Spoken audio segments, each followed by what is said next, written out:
அஸ்ஸலாமு அலைக்கும் வரஹமத்துல்லாஹி வபரகாத்துஹு. வெற்றிங்கிறது இன்றைக்கி எல்லாத்துக்குமே ஒரு மிகப்பெரிய ஒரு மகிழ்ச்சி தரக்கூடியது. அது ஒரு விதமான போதை அப்படின்னு கூட சொல்லலாம். ஆனால் அந்த வெற்றி உடனே கிடச்சிடணும் அப்படின்னு சொல்லி எல்லாருமே நினைக்கிறோம். அது உடனே கிடைக்கல அப்படின்னாக்கா உடனே கவலை அடைய ஆரம்பிச்சிடறோம். சப்போஸ் உடனே கிடச்சிருச்சு அப்படின்னா ரொம்ப மகிழ்ச்சி ஆயிடும். இன்னும் சில சமயங்களில் அந்த வெற்றி கிடைக்க கொஞ்சம் தாமதம் ஆயிடுச்சுனாலும் எப்படியோ நம்ம ஜெயிச்சிட்டோம் அப்படின்னு மட்டும்தான் நம்ம நினைக்கிறோம். அந்த காலதாமதம் ஏன் ஆச்சு அப்படிங்கிறத பற்றி யாருமே யோசிக்கிறதே கிடையாது. ஒரு உதாரணத்துக்கு சொல்லணும்னா, ஒரு கிரிக்கெட் விளையாட்டே ஆரம்பத்தில் பூரா அவங்க தோல்வியிலே போயிட்டுருக்கோம். கடைசி 10 நிமிஷத்தில் அவங்க ஜெயிச்சிட்டாங்கடா அப்படின்னு சொல்லுவாங்க. அது மாதிரி அந்த வெற்றி ஃபஸ்ட்டு தோல்வியை போகிற மாதிரி இருந்து கடைசி நிமிஷத்தில் அவங்களுக்கு அந்த வெற்றி கிடச்சிச்சின்னா அந்த வெற்றியை மட்டுமே தான் அவங்க நினைக்கிறாங்க. ஆனால் அந்த வெற்றி தாமதமாகிறதுக்கான காரணம் என்னன்றதை பற்றி யோசிக்க மறந்துடுறாங்க. அது மாதிரி தான் ஒவ்வொருத்தவங்களுடைய தனிப்பட்ட வாழ்க்கையிலையும் ஏன் நமக்கு ஒரு விஷயம் நமக்கு லேட் ஆகுது அப்படிங்கிறத பற்றி நம்ம சிந்திக்க மறந்துடுறோம். ஆனால் வெற்றியே கிடைச்சாலும் அந்த வெற்றி கிடைக்கிறதுக்கு ஏன் தாமதமாகுதுன்னு சிந்திக்கக்கூடிய ஒரு தலைவர் உமர் அலி அல்லாஹ் அவங்க. ஹஜ்ரத் உமர் அலி அல்லாஹ் அவங்களுடைய ஆட்சி காலத்தில் சாம் நகரத்துக்கு ஒரு படையை அனுப்புகிறாங்க. அந்த படை வெற்றி அடைஞ்சு சொல்கிறாங்க. அந்த படைத்தளபதி சொல்கிறாங்க, இந்த மாதிரி கலிபா அவர்களே, நம்மளுடைய படை வெற்றி அடைஞ்சிருச்சு அப்படின்னு சொல்கிறாங்க. உடனே அதுக்கு அவங்க சந்தோஷப்படலை.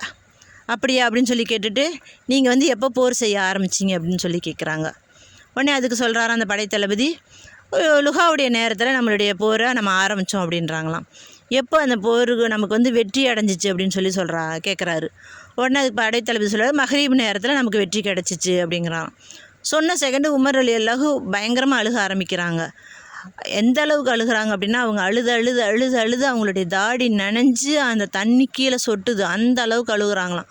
சுற்றி இருக்கிறவங்களுக்குலாம் ஒன்றுமே புரியலாம். சந்தோஷமான ஒரு விஷயத்தை தானே அந்த தளபதி சொல்லியிருக்காரு, அதுக்கு எதுக்கு இவர் இப்படி அழுகிறாரு அப்படின்னு உடனே அந்த தளபதியும் கேட்குறாராம், நான் மகிழ்ச்சியான செய்தி தானே உங்களுக்கு சொல்லியிருக்கேன், எதுக்காக நீங்கள் இப்படி அழுகுறீங்க, எனக்கு காரணம் புரியலை அப்படின்னு கேட்குறாராம். உடனே அதுக்கு உமர் அலி அல்லாஹ் சொன்னாங்களாம், அதாவது லுகாவுடைய நேரத்தில் ஆரம்பித்த போர் மகரீப் வரைக்கும் நீண்டு இருக்குது. அவ்வளோ நேரத்துக்கு என்னுடைய வெற்றி தாமதமாயிருக்குன்னா அப்போ நான் என்ன பாவம் பண்ணேன்னு தெரியலை, அதனால தான் அல்லாஹ் என்னுடைய வெற்றி இவ்வளோ தாமதப்படுத்தி கொடுத்துருக்கான் அப்படின்னு அழுதாங்களாமா. ரெண்டாவது, அப்படி நான் ஒரு வேளை பாவம் செய்யலை அப்படின்னா என்னுடைய ஆட்சியில் வாழ்கிற மக்கள் ஏதோ பாவம் பண்ணியிருக்கணும், அதுக்கு நான் காரணமாக இருந்திருக்கணும், அதனாலே இந்த வெற்றியில் தாமதமாயிருக்கலாம் அப்படின்னு அழுதாங்களாம். அதாவது அந்த வெற்றி தாமதமாக அந்த கொஞ்ச நேரம் லுகாவுடைய நேரத்துலேருந்து மகரிபுடைய நேரம் இன்றைய காலகட்டத்துக்கு நமக்கு அது ரொம்ப குறைவான நேரம். இது ஒரு நேரமாக அப்படின்னு நம்ம நினைப்போம். ஆனால் அந்த நேரத்தை கூட அவர் ஒரு மிகப்பெரிய ஒரு விஷயமாக நினச்சார். அதனால் அல்லாஹ்வின் இடத்துல இதுவும் அவருக்கு ஒரு மிகப்பெரிய ஒரு சுமையாக தெரிஞ்சிச்சு. அப்போ நம்ம என்ன பாவம் பண்ணோம், அல்லாஹ் நமக்கு தண்டனையை கொடுத்துருக்கான்ற மாதிரி அவர் ஃபீல் பண்ணார். அந்த அளவுக்கு அல்லாஹ்வின் இடத்துல ஒவ்வொரு விஷயத்துக்கும் அவங்க பயந்து செஞ்சாங்க. அல்லாஹ் நமக்கு இந்த விஷயத்தில் தண்டனை கொடுத்துருவானா, அந்த விஷயத்தில் தண்டனை கொடுத்துருவானா, நம்ம அல்லாஹ்வினுடைய பிடியிலேருந்து நம்ம எப்படி மீள்வோம் அப்படின்னு ஒவ்வொரு விஷயத்தையும் அவர் நிறைய யோசிச்சிருக்கிறாரு. அப்படி நம்ம இந்த காலகட்டத்தில் நம்ம யோசிக்கிறதே கிடையாது. வெற்றி அடைஞ்சிட்டா மகிழ்ச்சி அப்படின்னு மட்டும்தான் நினைக்கிறோம். ஆனால் அந்த வெற்றி நமக்கு கிடைக்கிறதுக்கு தாமதமாகுதுன்னா அதை பற்றி நம்ம சிந்திக்க மறந்துடுறோம். இன்ஷா அல்லாஹ் ஒவ்வொருவரும் நம்ம அதை பற்றி யோசித்தோம் அப்படின்னா நம்ம அதிகம் தௌபா செய்கிறவங்களா இருப்போம். நிச்சயமாக அல்லாஹ்வின் இடத்துல பாவ மன்னிப்பு கேட்குறவங்களா இருப்போம்.